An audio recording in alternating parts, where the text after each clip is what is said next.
Prosseguindo, né? Mais treinamento, banca CESP, Lei 8.112, regime disciplinar. Nossa, a banca no regime disciplinar, ela, né, a CESP pega pesado, né? Ela vai lá na curva, vai lá, exatamente, na vírgula, pegar o aluno, né? Mas você vai te pegar não, porque você vai estar preparadíssimo, com certeza. Acerca do regime disciplinar dos agentes públicos, julgue o item a seguir. A decisão absolutória na esfera penal, isso cai muito em prova, né? Repercute na esfera administrativa para isentar o servidor de responsabilização disciplinar. Olha só, cuidado com isso. Olha, quando eu dou aula presencial, eu vou muito nessas perguntas genéricas, né? Porque muita gente erra a prova porque não sabe fazer a prova. Não basta saber a matéria, tem que saber fazer prova. Eu te pergunto, a decisão absolutória na esfera penal repercute na esfera administrativa para isentar o servidor de responsabilização disciplinar? Essa é a regra? Não, essa não é a regra. Se você for falar assim, sim, porque tem as exceções, mas a questão está falando da exceção? Você está vendo aqui?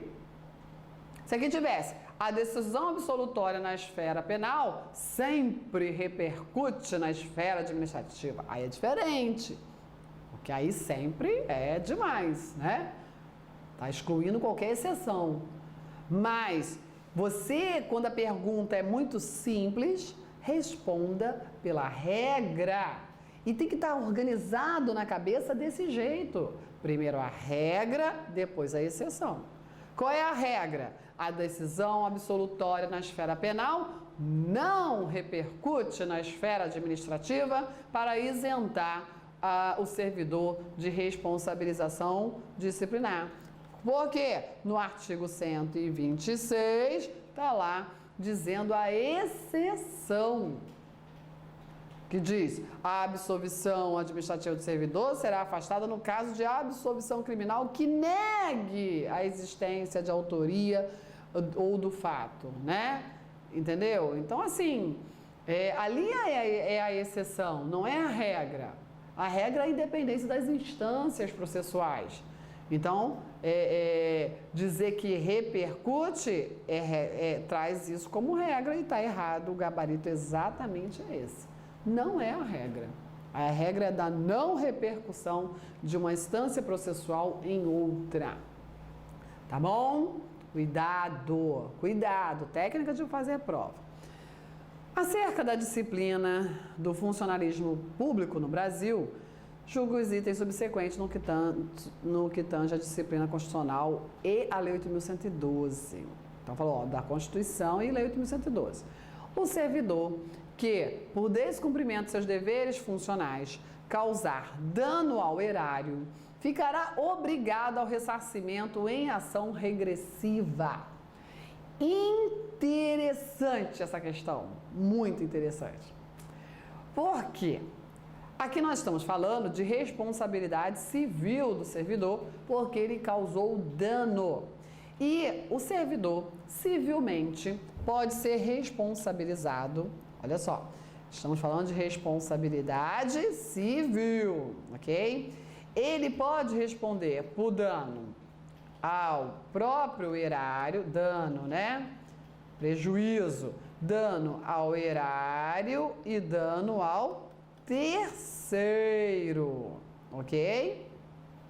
Certo?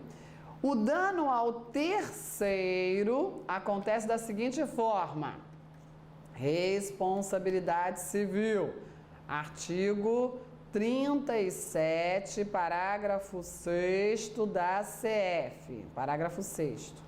Essa caneta às vezes encrenca. Bom, é 6º. Aí você tem que entender o seguinte: um terceiro prejudicado, né, que sofre um dano provocado pelo servidor. Eu sempre dou o exemplo do oficial de justiça que bateu no carro dos outros na hora que estava cumprindo os mandados, né? Pode acontecer. E aí, aquele que sofreu o dano provocado pelo servidor vai processar quem? Hein? A administração pública, a fazenda pública, o Estado, a União, né? E aí, A administração pública tem responsabilidade objetiva. Quer dizer que aquele terceiro prejudicado não precisa provar dolo ou culpa do agente. Basta provar que o dano, provar o seu dano e o nexo de causalidade com a conduta do agente que está ali naquela qualidade de agente. Pronto. O Estado, a administração pública foi condenada via judicial. Aí a administração pública vai ingressar com uma ação regressiva. Uma ação regressiva contra quem? Contra o seu agente público. E o agente público, ele possui responsabilidade subjetiva. Quer dizer que a administração pública precisa provar o dolo ou a culpa. O que você percebe? Essa afirmativa está certa ou está errada? O servidor que por descumprimento de seus deveres causar dano ao erário ficará obrigado ao ressarcimento em ação regressiva. Está errado. Que ação regressiva? A ação regressiva só acontece quando o dano é causado a terceiro, ok? Não é ao erário aqui, ó.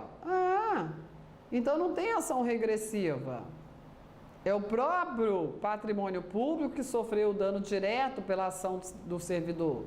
Olha lá o artigo 122 e os seus parágrafos. A responsabilidade civil decorre de ato omissivo ou comissivo, doloso ou culposo, que resulte em prejuízo ao erário ou a terceiros. Parágrafo 1º. A indenização do prejuízo dolosamente causado ao erário somente será liquidada na forma do 46, que permite, que dá um prazo de 30 dias para o servidor, parcelamento em 10% da remuneração, mas isso só vai acontecer, esse parcelamento, se ele não tiver bens, tendo em vista que o dano foi doloso. Isso é importante, hein? Se o dano provocado foi culposo, aí ele já pode ingressar no parcelamento direto. Se o dano provocado foi doloso, aí antes de pensar no parcelamento para ele, para ser descontado no seu contra-cheque, olha lá, na falta de outros bens que assegurem a execução do débito pela via judicial. Quando se prova o dolo na conduta que provocou o dano à administração pública, deve o administrador, senhor servidor, você queria causar o dano. Lembra daquele caso, daquela questão do caso hipotético, o servidor que invade, põe um vírus ali, causa um dano. Imagina a administração para resolver aquilo, tem que gastar um dinheiro. Aí o servidor fez isso dolosamente.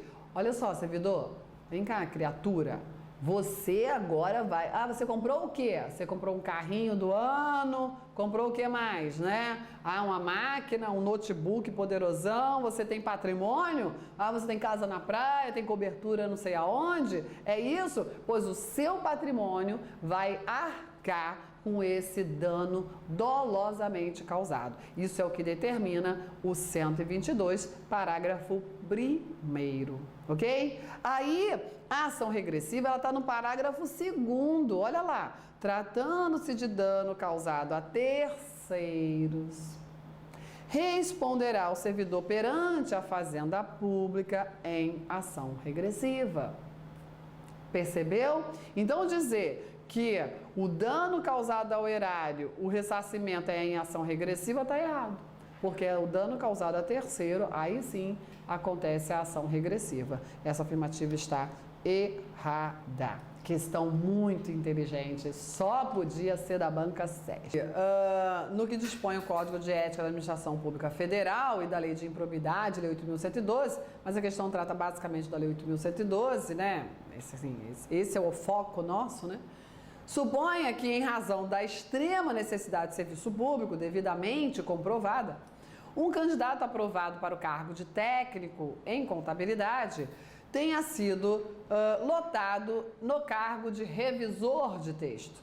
Nesse caso, ele não poderá insurgir-se contra o referido ato administrativo, uma vez que é seu dever que é dever do servidor cumprir as ordens superiores e observar o interesse público.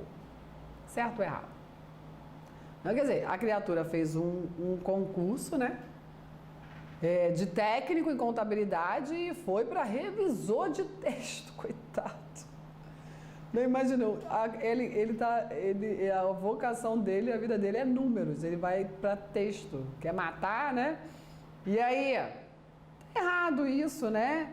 É dever do servidor cumprir as ordens superiores? Mas aqui nós temos uma ordem manifestamente ilegal, ok? Tá errado isso aqui, porque é dever cumprir. Mas aqui nós temos uma ilegalidade manifesta. E exercer, né? E assim, aqui foi eu não sei se, eu acredito que de repente tenha sido de propósito, porque está errado de qualquer maneira, né? Como assim, lotado no cargo? Isso aqui uma aberração falar isso. Ninguém é lotado em cargo. A pessoa é provida no cargo, provimento do cargo, preenchimento de cargo, né? Agora, lotação é no órgão, na unidade, lotado na unidade, lotado no órgão, lotado no departamento, entendeu? Lotação é local de trabalho. Cargo é provimento, provido no cargo de revisor de texto. De qualquer maneira, está errada a questão, não por isso, né? Eu não acredito que essa seja, que tenha sido intencional esse erro aqui, mas está errado porque houve aqui uma transferência, né? Uma transferência? E a transferência, ela foi abolida do ordenamento jurídico pelo Supremo Tribunal Federal, porque ele se admitia isso, né? Que o servidor fez o concurso para uma coisa, fosse para outra, né? Coisa meio louca. E olha lá o que diz o artigo 116, inciso 4. É dever do servidor cumprir as ordens superiores, exceto quando manifestamente ilegais. Né? Mesmo que você não concorde com a ordem, você é obrigado a cumprir, né? No judiciário a gente tem uma máxima, manda quem pode, obedece quem tem juiz. O juiz mandou, a gente cumpre, entendeu? É isso. Agora, se a ordem é manifestamente ilegal, aí não. Aí você pode se insurgir, ok? É isso. Seguindo, no que se refere aos agentes públicos, poderes e ao controle da administração pública, julgue. Considere que após regular processo administrativo contra servidor vinculado à administração pública, unicamente por cargo em comissão, a autoridade julgadora tenha concluído que o servidor cometeu infração punível com a penalidade de suspensão. Já expliquei isso. Nesse caso, a penalidade a ser aplicada será a exoneração de ofício do servidor faltoso. Olha, essa questão ela me decepcionou, porque ela veio assim, caramba, questão boa, né? Questão boa, achei o máximo. Agora chegou no final, né? Poxa, exoneração, preciso nem analisar o resto. Já sei que exoneração não é de ofício, não existe no rol das penalidades. Então, essa afirmativa está errada e acabou. Agora, você tem que relembrar o artigo 135. Qual seria a penalidade aplicável aqui? Parece que o examinador ficou com medo, sabe? De recursos. Mas ele teria que ter colocado aqui, ó, o servidor unicamente em cargo em comissão, né? Vinculado, é o chamado exclusivamente comissionado. Ele pratica um ilícito passível de suspensão. Qual é a penalidade que ele tem que sofrer? Destituição. É o que nós já aprendemos, né? Destituição. Não é demissão, nem suspensão. Porque o exclusivamente comissionado sofre destituição. Agora, se fosse um servidor efetivo nomeado para um cargo em comissão que tenha praticado uma infração punível com suspensão, provado o ilícito, ele vai sofrer suspensão. Ok? É isso. Seguindo. Com base na Lei 8.112, julgue o item a seguir, considerando que o trabalho seja fundamental para a dignidade da pessoa humana, é correto afirmar que a acumulação de cargos públicos é regra na legislação brasileira, devendo-se observar apenas a compatibilidade de horários. Boa essa questão, boa. O que é que eu digo sempre? Tem que responder pela regra ou pela exceção? Pela regra. E aí, considerando regra, pode ou não pode acumular cargos públicos? Considerando que o trabalho seja fundamental para... não, e o discurso, quando vem para levar o servidor para o buraco, vem com um discurso bonitão. Quando começa um discurso bonitão assim, você desconfia, viu? Considerando que o trabalho seja fundamental para a dignidade da pessoa humana. Princípio da dignidade da pessoa humana. Uau! É correto afirmar que a acumulação de cargos públicos é a regra? Não, está errado. Não é a regra na legislação. Deve-se observar apenas a compatibilidade? Não. Quando for permitido, além dos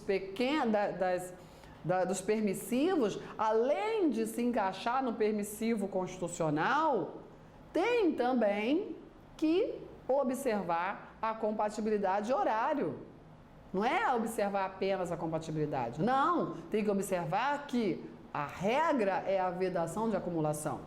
E se você, servidor, se encaixar numa das exceções de acumulação, além de você se verificar se realmente você se encaixa no permissivo constitucional, numa exceção, você também tem que comprovar a compatibilidade de horário, certo? Então, é muito importante firmar o entendimento pela regra e depois ir para a exceção. Olha lá o artigo 118 da Lei 8.112, o que diz lá, ressalvados os casos previstos na Constituição, né? É vedada a acumulação remunerada de cargos públicos. A regra é a vedação, tá bom? Seguindo, eu respondi? Respondi. Errado, 118. Com relação aos agentes públicos e aos poderes da administração pública, julgue. Se determinado servidor público for preso em operação deflagrada pela Polícia Federal devido a fraude em licitações, a ação penal, caso seja ajuizada, obstará a abertura ou prosseguimento do processo administrativo disciplinar, visto que o servidor poderá ser demitido apenas após o trânsito em julgado da sentença criminal.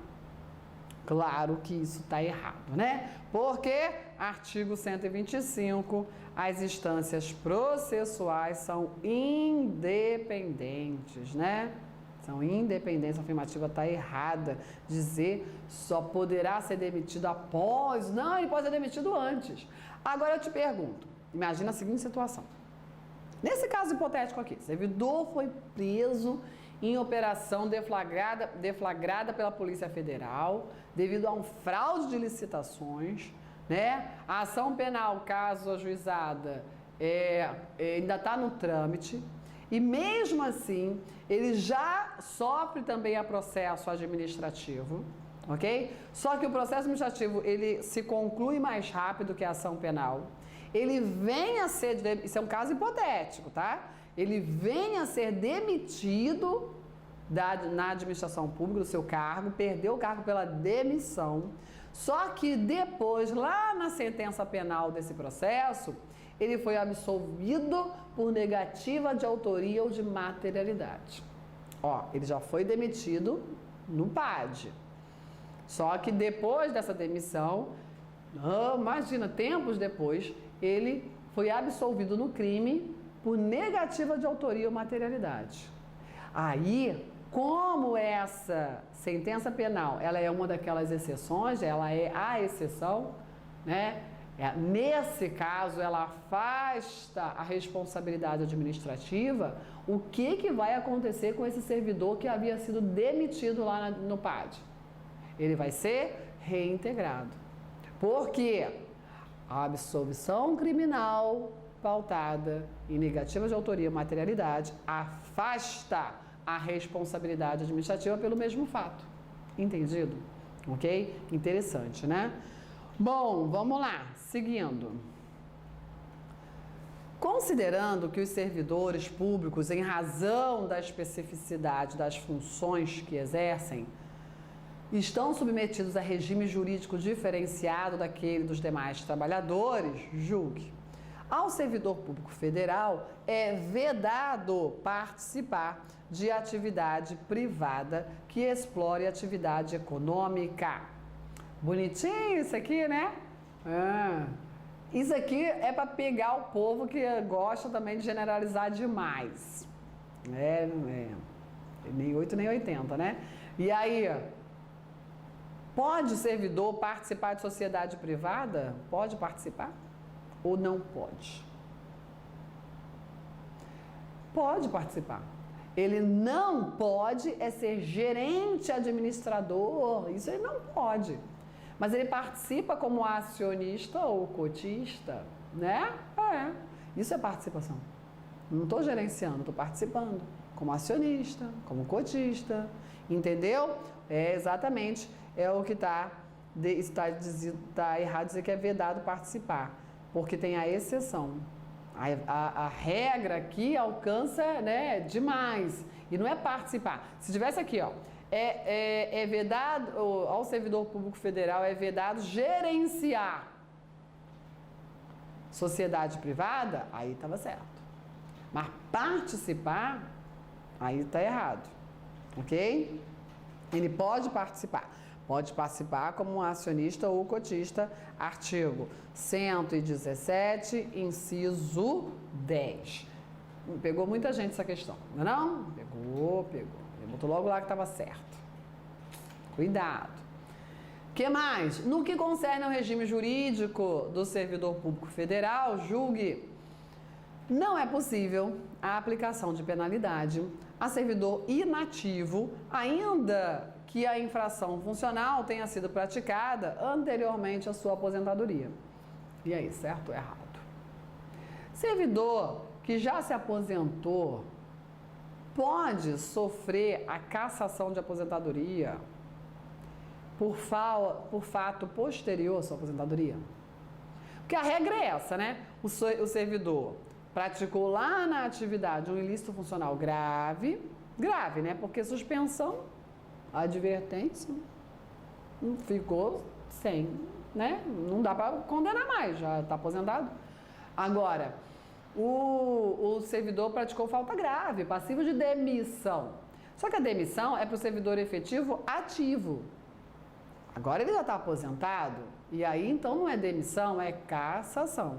Então é possível sim a aplicação de penalidade a servidor inativo, ainda que a infração tenha sido praticada anteriormente à sua aposentadoria. Está errado dizer que não é possível, artigo 127. Agora minha pergunta é, já se aposentou? Existe algum ilícito praticado pelo aposentado que pode gerar a sua cassação de aposentadoria? Ou só quando há fatos praticados na atividade? Porque a Lei 8.102 ela só fala dos fatos praticados na atividade, né?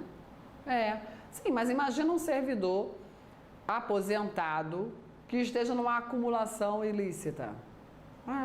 Artigo 37, parágrafo 10 da Constituição Federal. Ele está lá na acumulação ilícita. Ele não pode acumular um cargo de analista com um cargo de técnico. Exemplo. Teve um servidor que já me perguntou isso. Não, menino, não pode. Analista com técnico? Não pode. Ou é um ou é outro. Certo? Mas eu estou aposentado em técnico, eu não posso fazer analista? Pode, mas aí você tem que abrir mão dos proventos de técnico. Não pode acumular. Certo? Se ele acumula, cassação da aposentadoria. Percebeu? Um ilícito praticado após a sua aposentadoria. Mas isso tem que vir muito explicadinho, tá? Senão você vai para a regra geral, diz que o servidor inativo sofre a cassação quando se prova que lá na atividade ele praticou ilícito grave passível de demissão, tá bom? Seguindo. Quanto aos princípios jurídicos aplicáveis à administração, julgue. A aplicação da sanção disciplinar de advertência em decorrência de apuração sumária de falta funcional, denominada verdade sabida, viola o princípio do devido processo legal. Certo ou errado? Sanção disciplinar de advertência em apuração sumária denominada verdade sabida. Se é que se chama de apuração, né? A verdade sabida, o Instituto da Verdade Sabida, ele foi abolido pela nossa Constituição Democrática de 1988. Olha só, não existe punição sem ampla defesa e contraditório. E a verdade sabida, ela não observava a ampla defesa e o contraditório, ela não observava o devido processo legal. Era aquela situação, a autoridade competente deu um flagra no servidor. Imagina, né? Caraca, servidor, tô vendo o ilícito praticado por você. Então vou punir logo. Não tem explicação. Isso não existe. Sempre, sempre, mesmo numa sindicância, que a sindicância ela pode gerar impunição branda, né? Advertência e suspensão até 30 dias. Mesmo na sindicância, suspensão, né?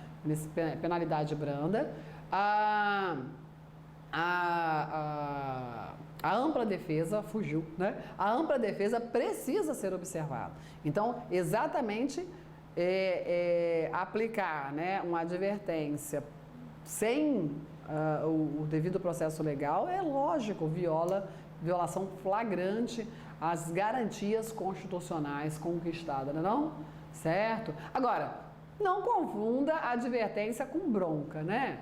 Olha, o chefe chegou e blá, blá, blá, blá, blá, blá, gritou, berrou, deu uma advertência, uma bronca feroz no servidor. Sim, mas assim, anotou lá na ficha funcional? Não, isso aí é um chefe destemperado, que tem gente que confunde liderança com chefia, né? É bem diferente. Mas a gente tem que ultrapassar essa história de chefe. Temos que ter líderes, né? E aí, tem gente que você dá um tantinho de poder, a pessoa se transforma, né? Tem um amigo que diz, dá dinheiro, mas não dá poder. É por aí. E aí, essa afirmativa está corretíssima. Olha lá o artigo 143, que diz que a autoridade que tiver ciência de irregularidade no exercício, no serviço público, é obrigada a promover a sua apuração imediata mediante, olha só tem esses dois caminhos, autoridade, para você apurar o ilícito funcional, sindicância ou PAD. Não existe mais o Instituto da Verdade Sabida, ok? Para aplicação de penalidade, tá certo? Que mais?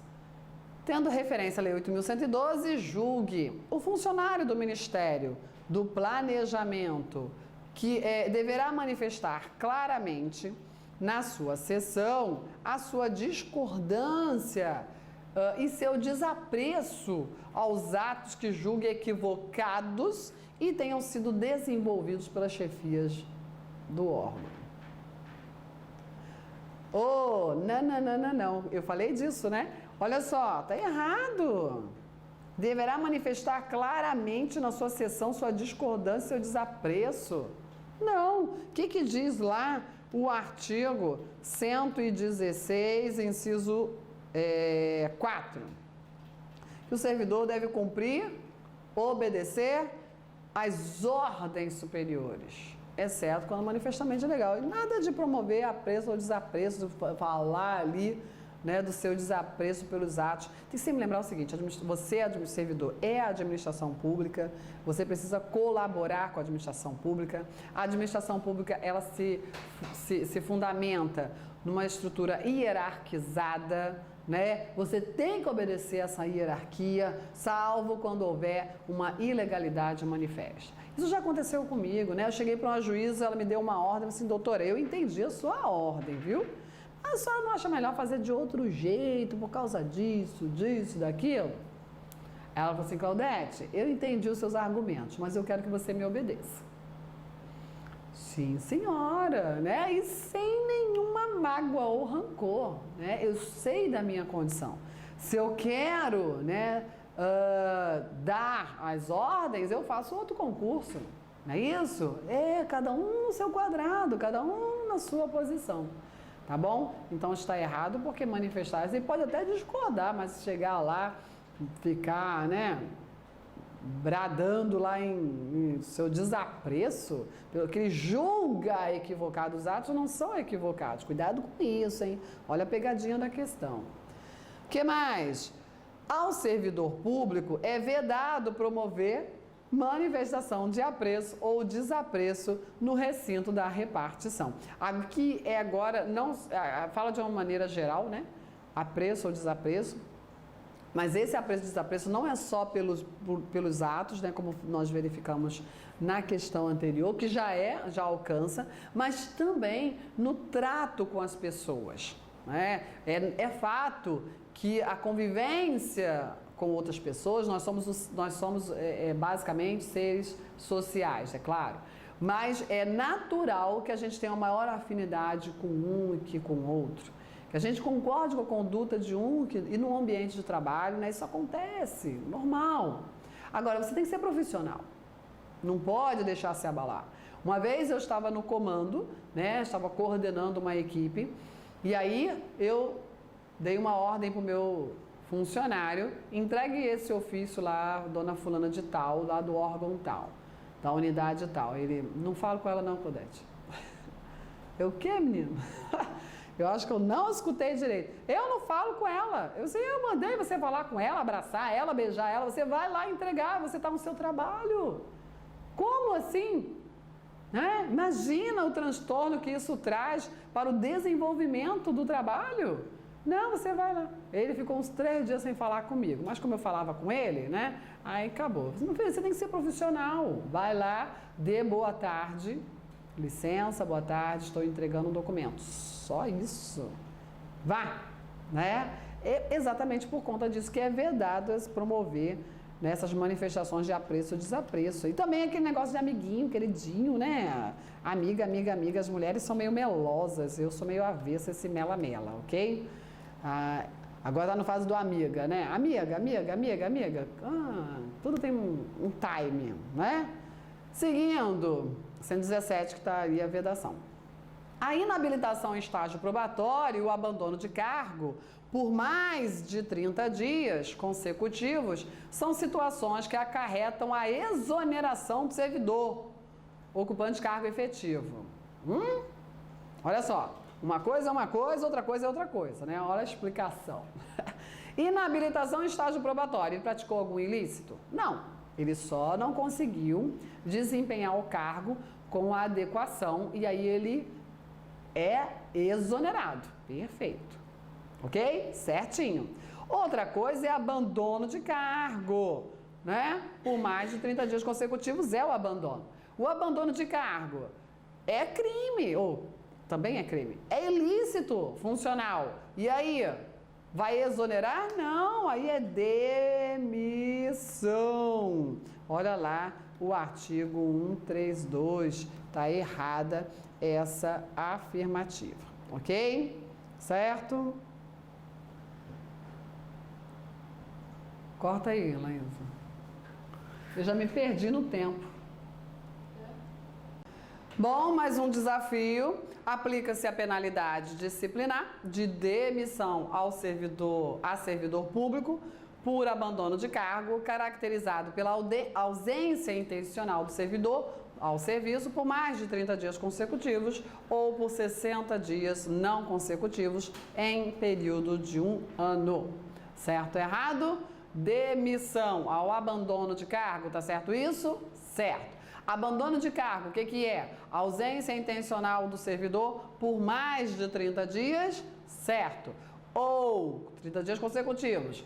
Ou ausência intencional por 60 dias não consecutivos, ou seja, interpolados, num período de 1 ano também é abandono de cargo, tá certo isso? Não, tá errado. Tá errado. Isso tá errado. Cuidado, olha só. Abandono de cargo, ok? É uma coisa.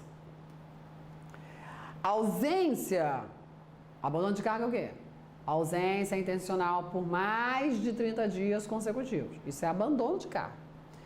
Tem um outro instituto que se caracteriza pela ausência intencional de 60 dias interpolados no prazo de um ano.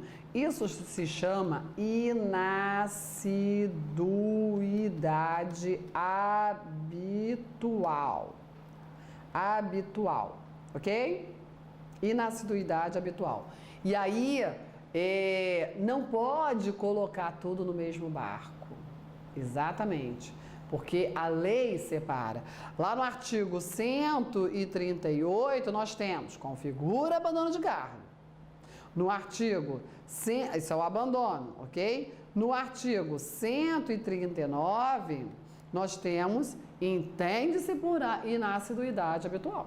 Percebeu? São dois institutos distintos. Os dois têm como consequência a aplicação da demissão, mas são institutos distintos. E essa é a pegadinha da questão, não é não? Realmente a banca CESP, ela é feroz, tem que estar atento ao detalhe. Tudo certo? Bom, e a gente finaliza aqui nosso treinamento, né? A gente finaliza aqui os nossos desafios, principalmente lembrando sempre, né? Que o mais importante é que você conseguiu fazer uma revisão da matéria, ver os pontos mais cobrados nas provas da banca CESP. E olha só, se não houver vento, reme. Seja um criador de oportunidades. É vencedor não só aquele que aproveita as oportunidades, mas aquele que faz surgir tais oportunidades. E o estudo é a estratégia mais adequada para se criar oportunidades na sua vida. Tenha certeza disso, ok? Certo? Olha só, não esquece de mandar uma foto da posse, tá certo? Um grande abraço, espero ter contribuído aí no seu sucesso. Tchau, tchau.